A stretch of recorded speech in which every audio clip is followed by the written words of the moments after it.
የአሜሪካ ፕሬዝዳንት ዶናልድ ትራምፕ ከፎክስ ኒውስ ቴሌቪዥን ጋር ቃለ ምልልስ ማድረጋቸው ተገለጸ።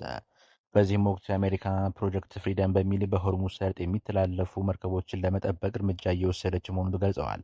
በዚህ እርምጃ ወቅት በመርከቦቿ ላይ ጥቃት ከተፈጸመ ኢራን ከምድረ ገጽ ጠፋለች ሲሉ ዝተዋል። ይህንን ያሉት የአሜሪካ ኃይሎች የሆርሙዝ ሰርጥ ለማስከፈት እየወሰዱት ባለው እርምጃ 7 የኢራን ትናንሽ ጀልባዎችን መምታታቸውን በማህበራዊ ሚዲያ ገጻቸው ካስታወቁ በኋላ መሆኑ ተገልጸዋል። አሜሪካ የኢራንን ድሮኖችና ሚሳኤሎችን መታ መጣሏንም አስታውቃለች።